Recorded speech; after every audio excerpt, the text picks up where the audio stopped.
আমাদের জীবনের শুরুটা হয় বাবা মায়ের হাত ধরে, তাদের ভালোবাসায়, ত্যাগে আর অনন্ত যত্নে। তারা আমাদের প্রথম বন্ধু, সবচেয়ে বড় আশ্রয়।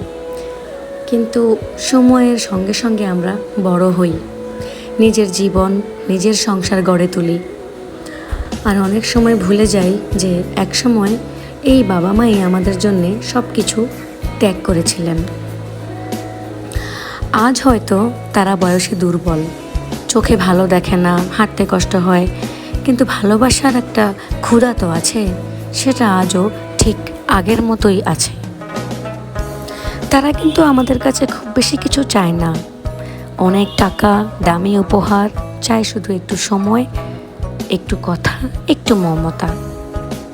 একটা সময়ে বউ হয়ে অন্যের ঘরে যাওয়ার পর আমরা সেখানেও একটা মেয়ে হয়ে যাই, বিয়ে করে নতুন করে ঘরে যাই।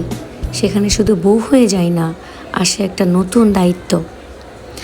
শ্বশুরবাড়ি, তার নতুন পরিবার, নতুন সম্পর্কের জগৎ। সেই ঘরে যদি সেই ভালোবাসা ছড়িয়ে দেওয়া হয়, হাসি, যত্ন আর পরম শ্রদ্ধায় ভরিয়ে দেওয়া হয়, তাহলে ঘরটা হয়ে ওঠে শান্তির।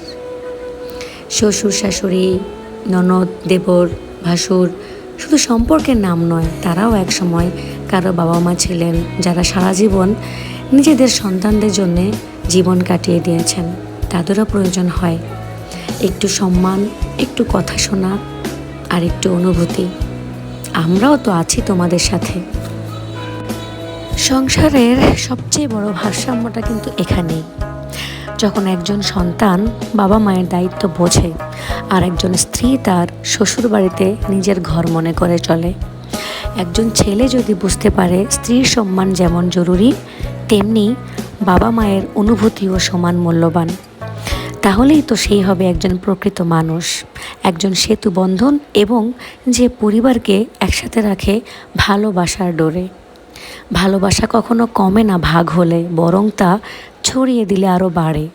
যেখানে মেয়ে, বউ, মা বাবা সবাই একে অপরকে বুঝে, সেখানে কিন্তু মন খারাপের কোনো জায়গা থাকে না। কথায় আছে না, শেয়ারিং ইজ কেয়ারিং।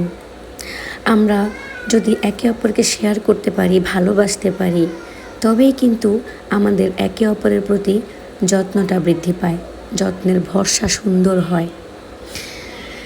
দিন শেষে জীবনটা কিন্তু খুব সহজ একটা নিয়মেই চলে। আজকে আমরা বড় হয়েছি, কালকে আমরা বুড়ো হব, সিস্টেম কিন্তু একই।